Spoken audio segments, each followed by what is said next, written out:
इस वीडियो में हम बात करेंगे इंडियन नेवी की तरफ से आए हुए शॉर्ट सर्विस कमीशन ऑफिसर्स के नोटिफिकेशन की। सभी कुछ मैं डिटेल में डिस्कस करूंगा। आप मेरे साथ वीडियो में अंत तक बने रहें और चैनल को सब्सक्राइब करना ना भूलें। तो सबसे पहले हम देखते हैं इंपॉर्टेंट डेट्स क्या है। तो 7 अक्टूबर 2023 से आप इस पोस्ट के लिए अप्लाई कर सकते हैं और लास्ट डेट इन्होंने रखी है 29 अक्टूबर। तो आप 29 अक्टूबर से पहले पहले इस पोस्ट के लिए ज़रूर अप्लाई कर दें। अब हम चलते हैं कौन कौन इस पोस्ट के लिए अप्लाई कर सकता है। तो इन्होंने लिखा है applications are invited from unmarried eligible man and unmarried women candidates, यानी कि अनमैरिड मेल और अनमैरिड वीमेन कैंडिडेट्स इस पोस्ट के लिए अप्लाई कर सकते हैं। ये कोर्स आपका स्टार्ट होगा जून 2024 से at Indian naval academy Ezhimala Kerala. अब हम चलते हैं एलिजिबिलिटी कंडीशंस की तरफ। एजुकेशनल क्वालिफिकेशन क्या क्या है। तो सबसे पहले यहाँ पे 3 ब्रांच के लिए एग्जीक्यूटिव ब्रांच, एजुकेशन ब्रांच और टेक्निकल ब्रांच। तो सबसे पहले हम देखते हैं एग्जीक्यूटिव ब्रांच के लिए। तो सबसे पहली पोस्ट है, सबसे पहली ब्रांच है आपकी जनरल सर्विस हाइड्रो कैडर। तो इसमें आपके पास बी टेक होना चाहिए विद मिनिमम 60% मार्क्स, यानी आपके पास मिनिमम 60% मार्क्स होना चाहिए अगर आप इस पोस्ट के लिए अप्लाई करना चाहते हैं। टोटल वैकेंसी इसमें 40 है। जेंडर मैन एंड वीमेन दोनों अप्लाई कर सकते हैं। और इसमें जो इन्होंने डेट ऑफ बर्थ दिया है आपकी 2 जुलाई 1999 से 1 जनवरी 2005। तो अगर इसके बीच आपकी डेट ऑफ बर्थ है तो आप इस पोस्ट के लिए ज़रूर अप्लाई करें। नेक्स्ट हम चलते हैं एयर ट्रैफिक कंट्रोलर की तरफ। तो इसकी टोटल 8 वैकेंसी है। ये भी मैन एंड वीमेन दोनों के लिए है। इसमें इन्होंने डेट लिखी है 2 जुलाई 1999 से 1 जुलाई 2003। तो आप ये डेट देख सकते हैं। अगर आपकी डेट ऑफ बर्थ इसमें लाई करती है तो आप इस पोस्ट के लिए अप्लाई करें। अब नेक्स्ट है आपकी नेवल एयर ऑपरेशंस ऑफिसर। इसमें अब आपके पास बी टेक होना चाहिए इन एनी डिसिप्लिन, यानी कि अगर आपने बी टेक किया है किसी भी ब्रांच से और आपके मिनिमम 60% मार्क्स हैं तो आप इस पोस्ट के लिए अप्लाई कर सकते हैं। साथ ही साथ इन्होंने ये भी मेंशन किया है candidate must have 60% aggregate marks in class 10th and 12th, यानी कि क्लास 10 और क्लास 12 दोनों में आपके मिनिमम 60% मार्क्स होने ही चाहिए। अगर आपके 60% से कम है, 59% भी हैं, तो भी आप इस पोस्ट के लिए अप्लाई नहीं कर सकते हैं। और एक क्राइटेरिया इन्होंने और दिया है कि minimum 60% marks in English in class 10 और 10th, यानी कि आपके 60% मार्क्स 10 और 12 में होने चाहिए और साथ ही साथ इंग्लिश में आपके 60% मार्क्स 10 एंड 12 दोनों में होने चाहिए। तो ही आप इस पोस्ट के लिए अप्लाई कर सकते हैं। यानी कि air traffic controller, never air operation और पायलट की पोस्ट के लिए ये पॉइंट 10th-12th में 60% मार्क्स आपके पास होने चाहिए। तो इसमें इन्होंने डेट ऑफ बर्थ क्या लिखी है 2 जुलाई 2000 से 1 जुलाई 2005 और 2 जुलाई 2000 से 1 जुलाई 2005। तो आप अप्लाई करने से पहले ये ज़रूर मैच कर लें कि आपकी डेट ऑफ बर्थ इस दिए हुए डेट ऑफ बर्थ में लाई करती है कि नहीं। अब नेक्स्ट हम चलते हैं लॉजिस्टिक्स की तरफ। लॉजिस्टिक्स में आपकी क्या एलिजिबिलिटी क्राइटेरिया है। B tech in any discipline, यानी कि आपने किसी भी ब्रांच से बी टेक किया है फर्स्ट क्लास के साथ और एमबीए किया है फर्स्ट क्लास और BSc BCom BSc IT with first class along with PG diploma in finance logistics supply chain management material management और MCA MSc IT with first class. अगर आपके पास इसमें से कोई भी डिग्री है तो आप इस पोस्ट के लिए अप्लाई कर सकते हैं। टोटल वैकेंसी 20 है, मैन एंड वीमेन दोनों के लिए। और इन्होंने इसमें डेट ऑफ बर्थ लिखी है 2 जुलाई 1999 से 1 जनवरी 2005।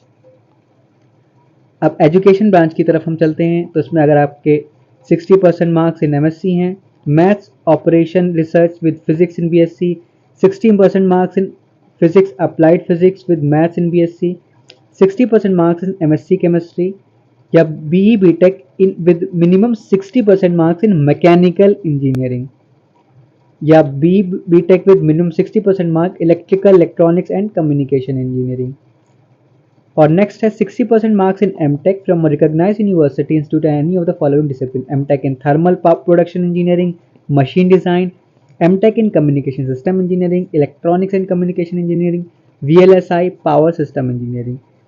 तो अगर आपके पास इसमें से कोई भी डिग्री है तो आप इस पोस्ट के लिए अप्लाई कर सकते हैं। डेट ऑफ बर्थ इन्होंने मेंशन की है 2 जुलाई 1999 से 1 जुलाई 2003 के बीच।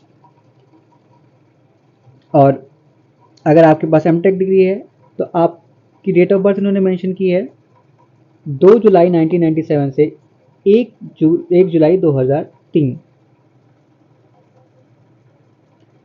साथ ही साथ एक इंपॉर्टेंट पॉइंट इन्होंने मेंशन किया है, candidates applying for the education entry must have scored minimum 60% in mark class 10 and 12 and minimum 60% marks in English in class 10 और 12, यानी कि क्लास 10 और 12 में आपके मिनिमम 60% मार्क्स होने चाहिए। साथ ही साथ आपके इंग्लिश में भी 60% मार्क्स होनी चाहिए, तभी आप इस पोस्ट के लिए अप्लाई कर सकते हैं।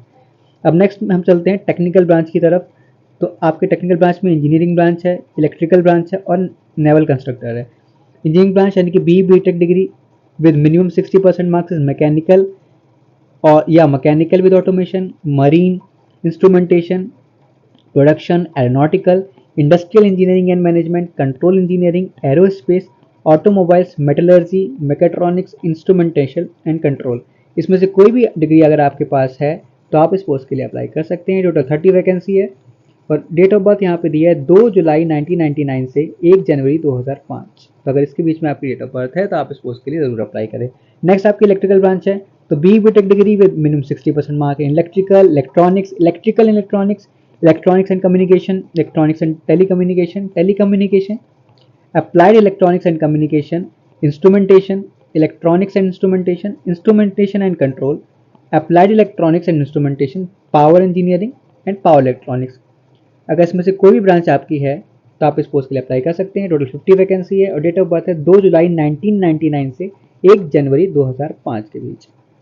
थर्ड है आपकी नेवल कंस्ट्रक्टर। अगर आपने बी.टेक किया है, मिनिमम 60% मार्क्स हैं आपके, मैकेनिकल इंजीनियरिंग से, mechanical with automation, civil, aeronautical, aerospace, metallurgy, naval architecture, ocean engineering, marine engineering, ship technology, ship building या शिप डिज़ाइन। इसमें से अगर आपके पास कोई भी डिग्री है तो आप इस पोस्ट के लिए अप्लाई कर सकते हैं। अब हम चलते हैं मेडिकल स्टैंडर्ड की तरफ। तो medical standard, relaxation in height and weight, तो ये सब आपको www.joinindiannavy.gov.in इसकी सारी इन्फॉर्मेशन आपको इस वेबसाइट पर मिल जाएंगी। तो अगर आप अप्लाई करने से पहले इस साइट पर जाकर सारी डिटेल देख सकते हैं। नेक्स्ट है आपका टेन्योर ऑफ कमीशन की बात करें तो आपको 10 साल के लिए सबसे पहले रिक्रूट किया जाएगा, उसके बाद फिर मैक्सिमम 4 साल के लिए एक्सटेंड किया जा सकता है। यह आपकी सर्विस रिक्वायरमेंट पे होगा या आपकी परफॉर्मेंस पे, मेडिकल एलिजिबिलिटी पे और विलिंगनेस ऑफ कैंडिडेट पे। तो ये पैरामीटर्स हैं आपके सर्विस के कमीशन की।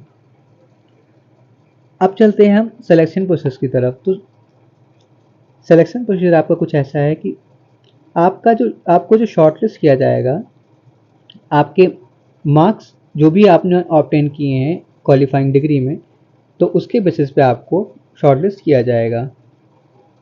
अगर आप बी.टेक के फाइनल ईयर में हैं तो आपके 5th सेमेस्टर तक के जो मार्क्स हैं उन मार्क्स को कंसीडर किया जाएगा एसएसबी की शॉर्टलिस्टिंग के लिए। अब नेक्स्ट हम चलते हैं मेरिट लिस्ट की तरफ।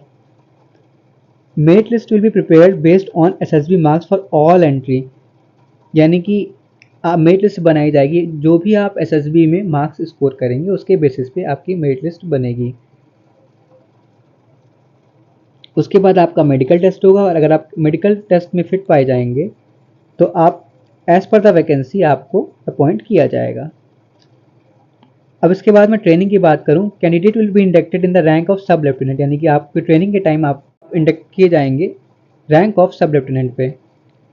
साथ ही साथ इन्होंने ये भी मेंशन किया है only unmarried candidates are eligible for training, यानी ट्रेनिंग के लिए अनमैरिड कैंडिडेट्स ही अप्लाई कर सकते हैं, जैसा कि मैंने स्टार्टिंग में ही मेंशन किया था। अब प्रोबेशन पीरियड की बात करूं, probation period for officers of all branches cadre mention para 2 years, यानी कि 2 साल का प्रोबेशन पीरियड है। अब नेक्स्ट है आपका पे एंड अलाउंसेस। तो बेसिक पे है आपका 56,100 रुपये अलॉन्ग विद अदर अलाउंसेस, जो भी अलाउंसेस आपको मिलेंगे तो ये 56,100 रुपये आपका बेसिक पे है और उसके अलावा आपको अदर अलाउंसेस भी मिलेंगे।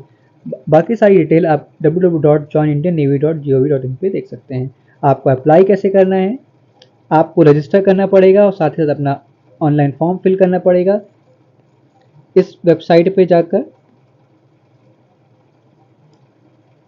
और इस वेबसाइट पर जाके आप सभी कुछ अपने डॉक्यूमेंट अपलोड कर सकते हैं और अपना फॉर्म को फिल कर सकते हैं।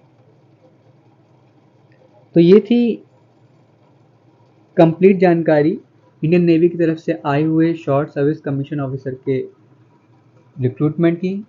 तो अगर आपको ये वीडियो पसंद आया हो तो इस वीडियो को लाइक ज़रूर करें। धन्यवाद।